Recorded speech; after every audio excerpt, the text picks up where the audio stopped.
Hello, in this chapter on right against exploitation, Article 23 and 24, I would like to talk about one particular area, that is the Protection of Children from Sexual Offences Act, or POCSO Act.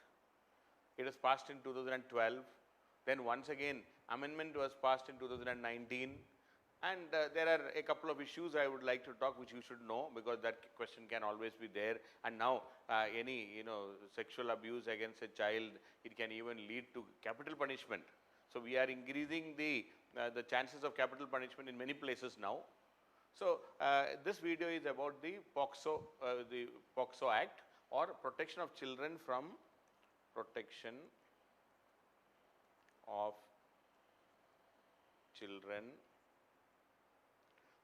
Sexual Offences.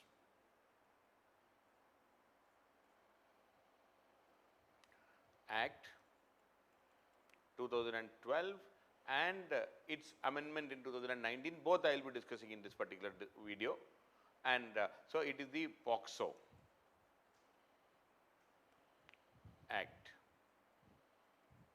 Okay, POCSO is Protection of Children. So P, Protection of Children from Sexual Offences Act. From Sexual Offences Act. That is how the word POCSO has come. So this the need for this kind of an act, it came in 2012, especially because of the increasing violence against women, and also the Nirbhaya case and all those things were there. So that is how and there is a series of rape charges or rape cases against children, minor children came up during this time, and it is ever increasing.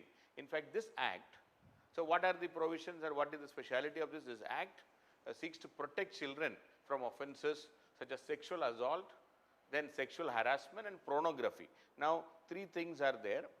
It seeks to protect children from sexual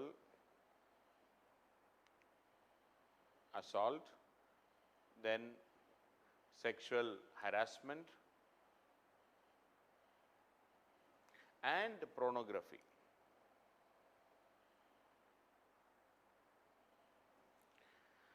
And in this act, there are certain definitions.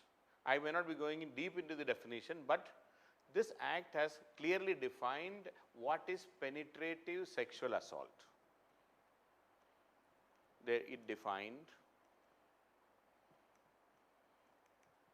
what is penetrative sexual assault. Then it also defined what is, in fact, in this, the person, if a person commits penetrative sexual assault on a child below the age of 16, if it is below the age of 16, this person, it is a punishable offense where the imprisonment can go up to 20 years of imprisonment,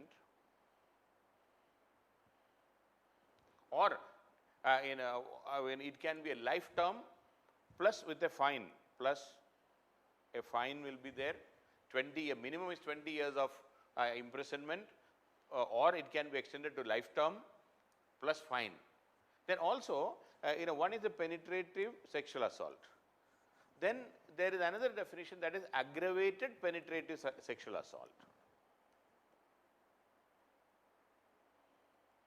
Aggravated penetrative sexual assault. So in this aggravated penetrative sexual assault, here, and this includes cases if a police officer, a member of the armed force, or a public servant commits this penetrative sexual assault on a child, then it is called aggravated penetrative sexual assault. So if a police officer who knows about the law, or if an army officer, or a civil servant, or a public servant,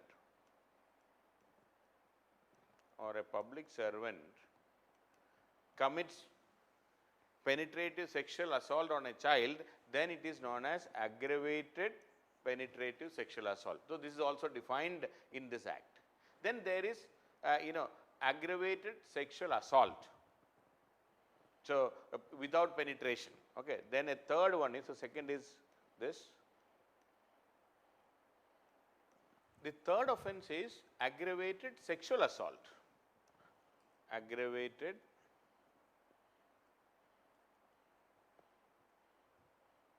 sexual assault. So, earlier it was aggravated penetrative sexual assault. So, here sexual assault is, it may not be a rape, or it may not be, it may be a touch, or even where an intention is a sexual intent without penetration. So, any action by a person on a child with a sexual intent without penetration, with a sexual intent.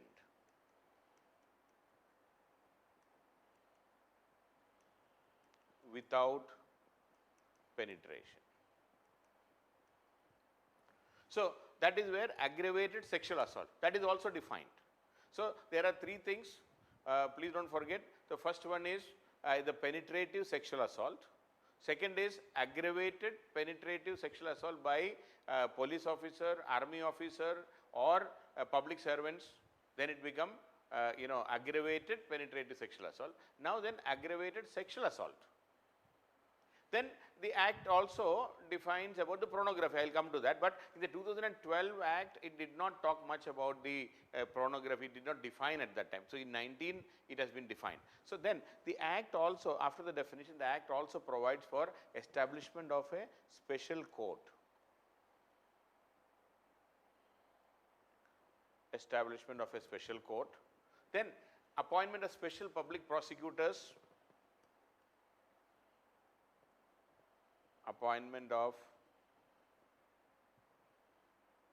special public prosecutors.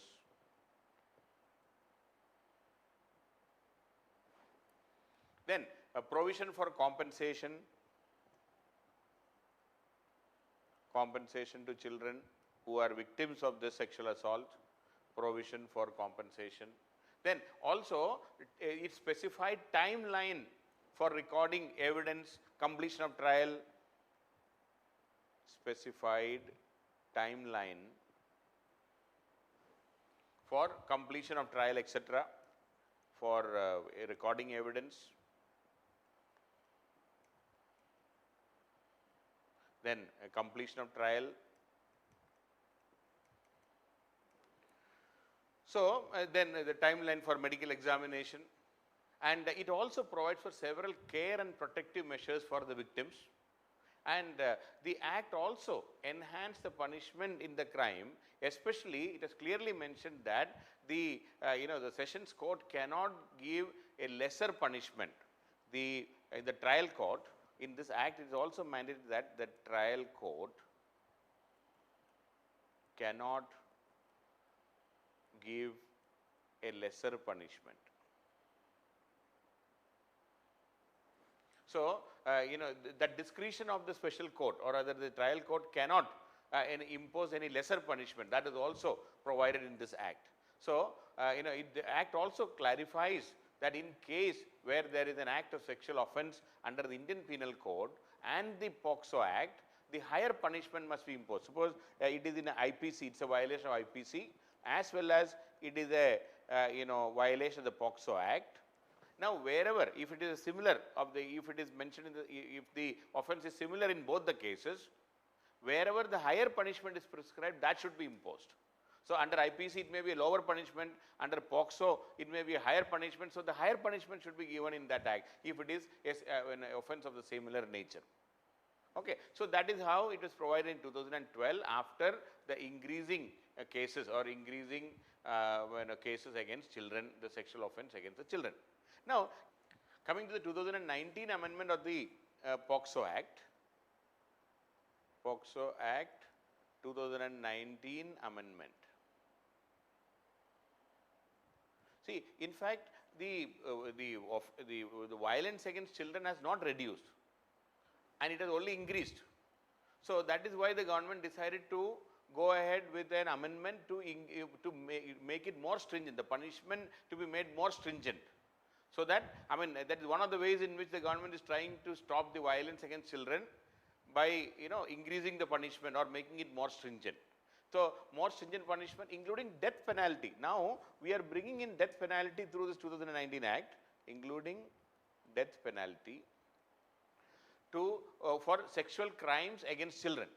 And so according to the government and the parliament, this can act as a deterrent. It will have a deterrent effect if there is death penalty, especially for aggravated sexual assault. So there can be death penalty. So also this act, one is the death penalty introduced if there is a sexual assault against or sexual crime against the children. That is number one. Number two, it has clearly defined what is child pornography. Clearly defined the child pornography.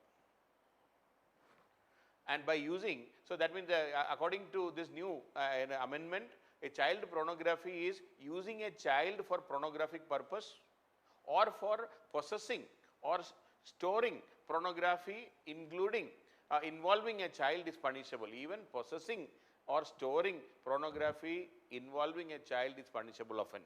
It has also widened the ambit of aggravated sexual assault.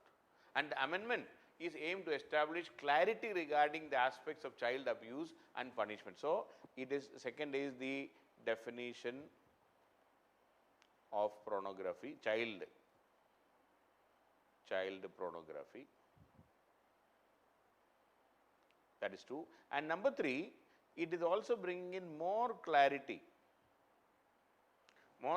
regarding aspects of child abuse,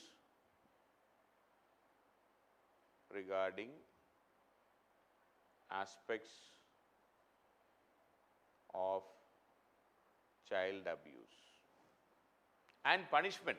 So, and also a fourth point is it has brought in gender neutrality. It has brought in gender neutrality regarding the sexual assault of both. I mean, that means now any assault on any child, whether boy or girl, both minor boys and girls are involved in this new act. Both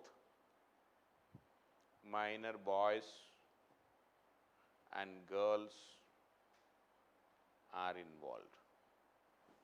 So it brought in a gender neutrality. So earlier in all the laws it was talking only about the girl children. Now if a sexual abuse is on a minor boy or a minor girl, both are equally punishable. So that is how these amendments were made. So as far as the amendment is concerned in 2019, one, death penalty. I mean, so the punishment has been extended to death penalty also. That is number one. Number two, it is clearly defined what is child pornography. Number three, more clarity regarding various aspects of child abuse and the punishment.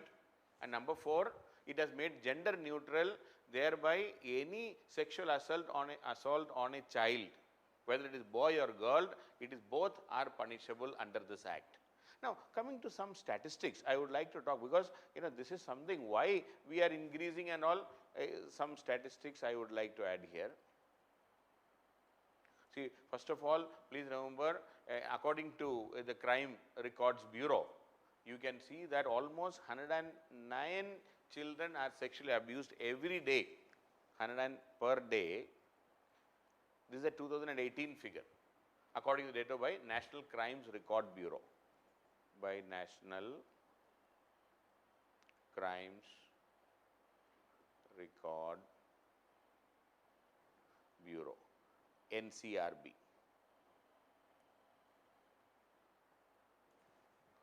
And which shows there was almost a 22% increase in the case from the previous year, 2017. Also, as on 2018, the data, or there were if you look at 18 and 17, so both 2018 and say 2017, if you compare, in 2017 it is recorded that 32,608 cases were there, 32,608 cases. 2018 it became 39,827 cases. So you can see there is an increase in the number of sexual offences against the children. And also, as far as in percentage term, major crime against children, if you look, in 2018, kidnapping and abduction were accounting for 44%. Kidnapping, 44% of the cases were kidnapping and abduction, etc., followed by these cases under POCSO. Sexual offense, 34% of the cases. This is a 2018 figure. In 2018, maximum number of cases were against the children were kidnapping. Second, almost 1/3 of the cases are sexual offense cases. So this is something, a very, very serious matter, and India needs to do something, and that is why this kind of an act was passed. Now coming to a critical analysis of this POCSO Act and the amendment. Now coming to a critical analysis of the Act. First of all, the introduction of death penalty has completely altered the scenario, and according to many experts, it may backfire in case of the child sexual abuse cases. Okay, this death penalty may backfire. See, I have already talked about death penalty, and as you know very well, death penalty, the severity of the punishment is not the issue, it is the surety of punishment. In India, the biggest challenge is we are not able to bring in, the conviction rate is so low, we are not able to punish people, we are not able to make sure that justice is done. So the severity doesn't matter, it always matter whether we are able to give punishment, we are able to punish the people or not. Whether it is death penalty or even a life imprisonment, it doesn't make much difference, but that fear about the law. Unfortunately, in our country, the fear about law is not there, because the mighty, the powerful, the influential, they always get away. After doing any heinous crime also in our country, the chances of getting away is very high. That is the issue. So anyway, so death penalty, according to many experts, it may backfire. And why? The main reason is, most of the sexual abuse against children happens in the family. It is done by family members.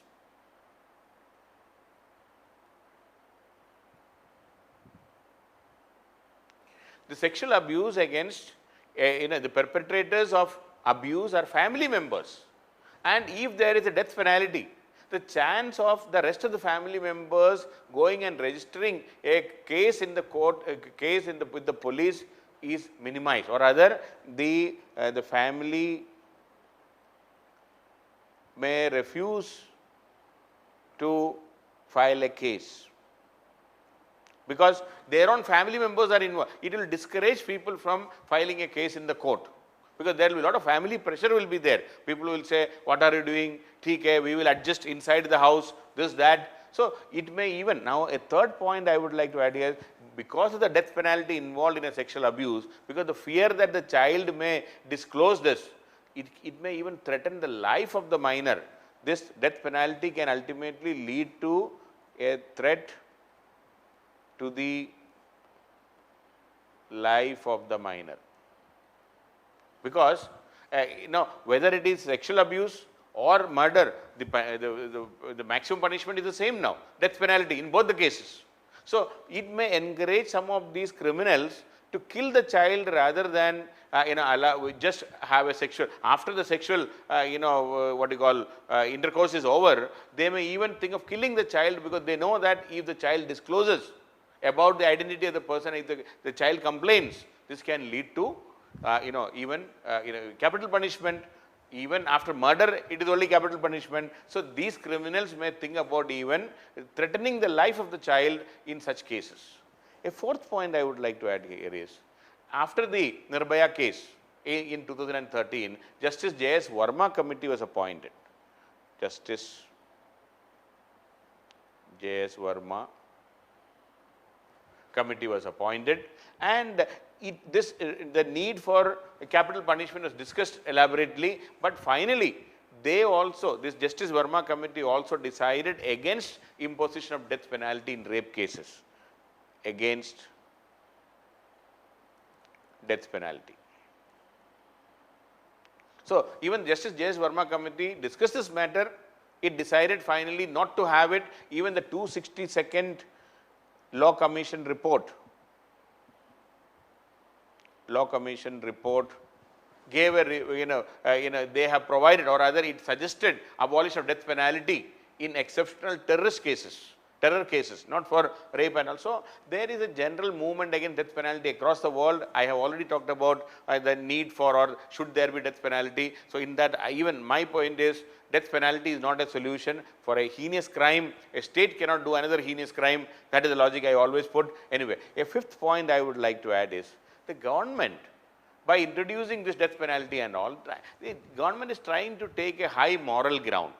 It is trying to portray itself as if it is very strict and serious about such offences. That is what the government is trying to project. That is what the leadership is always, the Home Minister, the Prime Minister, all ministers, the Social Justice Department, the minister, everybody is talking about high moral ground they are taking. But in the process, they are forgetting and completely ignoring what is the ground reality. And it is largely, it is to divert the attention of the people. The core issue we are still ignoring. What is the core issue? The core issue is infrastructural apathy. We are completely ignoring the core issues, the infrastructural apathy. See, hardly any infrastructure to protect the lives of the children against sexual abuse and all. Not enough courts, not enough police stations, not enough mechanism, not enough officers. Infrastructural apathy, procedural lapses. Procedural lapses and trial delays. We are completely ignoring all these things. The core issues are somewhere there, and I already said, we are forgetting the main fact. The main thing is, it is certainty of punishment or assurity of punishment rather than its severity which has deterrence in real sense. The certainty of punishment. We are ignoring the core issue, the real issue, that is certainty of punishment.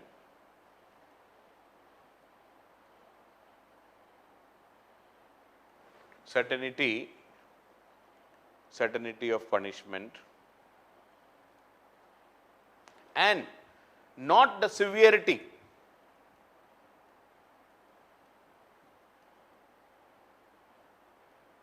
Not the severity which act as a deterrent against such crime. If the people are aware that it is 100% I am going to be punished for an act, people will deter from doing that crime. It's not the amount of punishment which makes the difference. The real, the ability of our system to punish a person, we are unable to do that. And if you look at the data, according to again the National Crimes Record Bureau, it is very clear that under the POCSO Act, the the conviction rate is around 30%. Conviction rate is around 30%, much higher than, definitely much higher than the normal conviction rate in India. It may be 10-15% only. But the delay, the pendency of cases as high as 89%. The pendency is as high as 89%. So even though there is conviction rate, the delay is the problem. We are unable to. When the POCSO Act was introduced, the government, the parliament claimed that there will be time bound,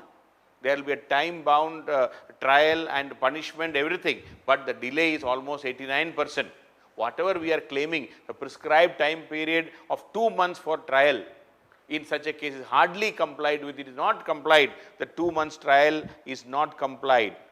The 2 months trial time is not complied. Also, now we are talking about deterrence by giving death penalty. Recently in 2018 only, the Criminal Law Amendment Act was passed.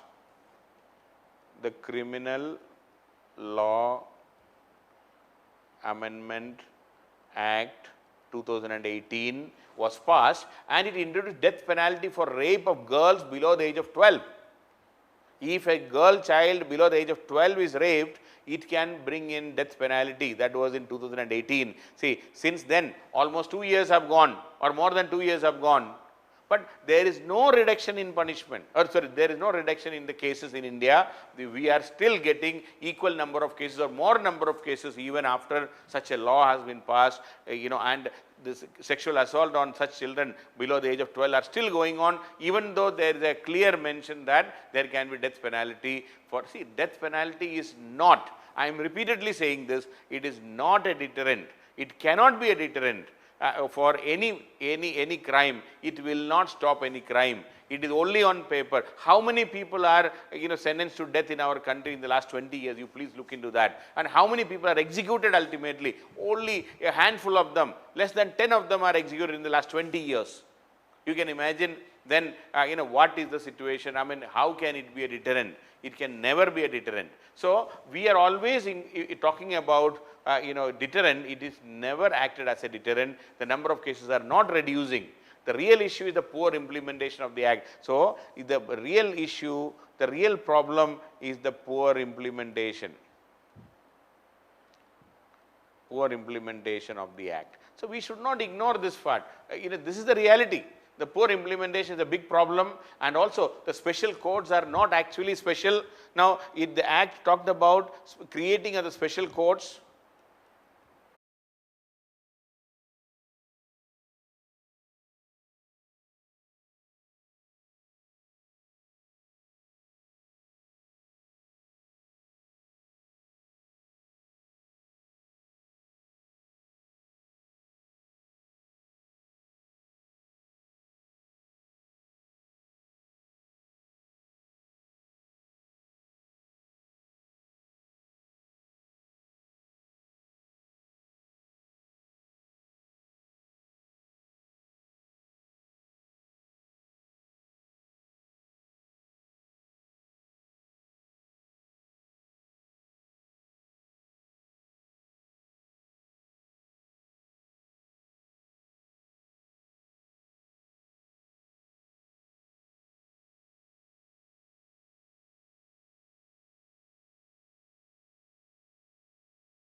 Saying this, it is not a deterrent. It cannot be a deterrent for any crime. It will not stop any crime. It is only on paper. How many people are sentenced to death in our country in the last 20 years? You please look into that. And how many people are executed ultimately? Only a handful of them. Less than 10 of them are executed in the last 20 years.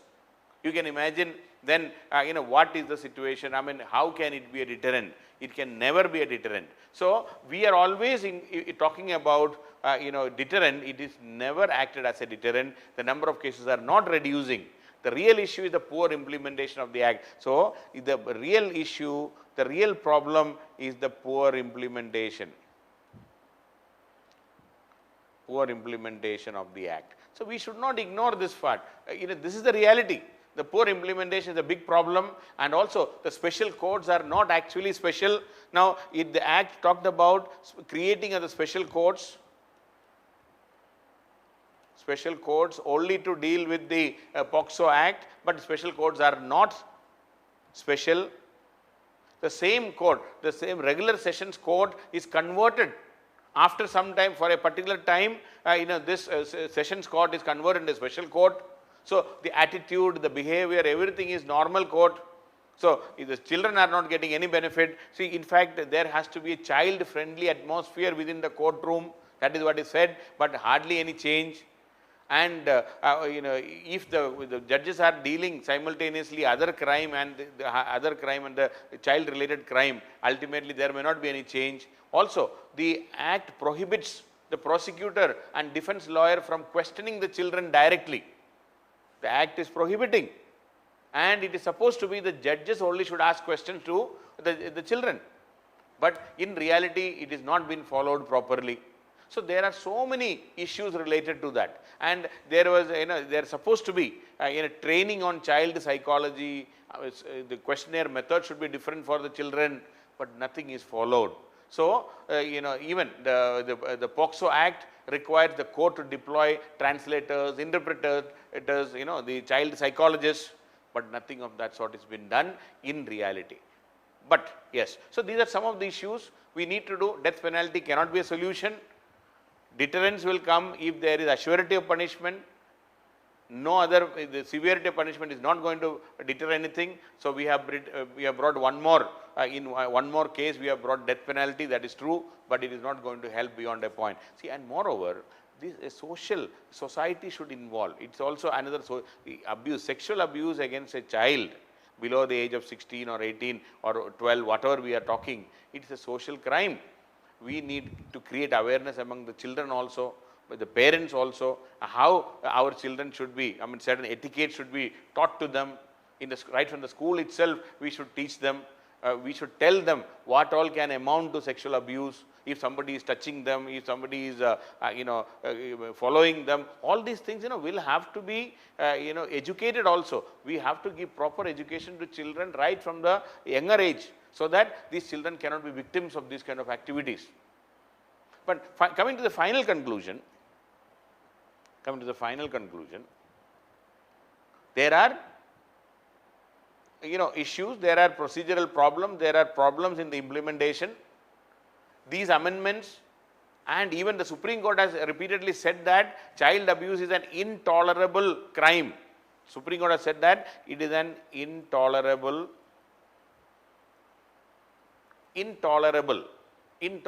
crime. And the act, which was introduced in 2012, then again amendment in 2019, that shows that the society, the lawmakers, the executives, all are serious about, definitely serious, there is no doubt regarding the seriousness. They are serious about preventing crime against the children, especially sexual crime against the children. We want to, there is no doubt, the judiciary, the executive, and even the legislature, all of them are serious about preventing crime against the children. They are trying to give us a new hope to these vulnerable children, and we want to make their lives a bit more safer, no doubt regarding this. And the bill, or rather the Act of 2019, is a step forward, definitely in preventing the child abuse. But the issue is, we have unnecessarily introduced this death penalty, which I personally feel is not going to solve the problem. We should work on our procedural issues. We should work on the issues related to the court facility. We should, the infrastructural requirement, more policemen, more court facility, and speedy trial, justice to them, and involving scientific inquiry, scientific questioning. Child psychologists, psychiatrists, all should be involved. So it should be made more scientific. The investigation and the trial and everything should be made more scientific. Children should be made comfortable, and the victims should not be further victimized during the court proceedings. That they should not be traumatized during the court proceedings. So if we can do those things, the life of the children in our country can become more safer and more meaningful, and they will feel better. They can live as better citizens of this country. We should protect the rights of the children, especially their right against sexual abuse. It's applicable to both boys and girls. We cannot forget this. Both boys and girls are victims of child abuse and sexual abuse. And most of these cases, the abuse is done by members in the family itself. It is the biggest tragedy. So it is high time, and awareness has come. Definitely, at least the official level awareness has come. It should penetrate to the people also, to the society also, and it should be the movement should be there. Education at the school level, sexual education should be there, and the children should be made aware of their rights and what all can amount to an abuse of or sexual abuse or other abuse of the children. That should be taught to the children also at an younger age, especially in the school time itself. So that is how we can prevent the abuse, and that is all about the POCSO Act 2012 and its amendment in 2019.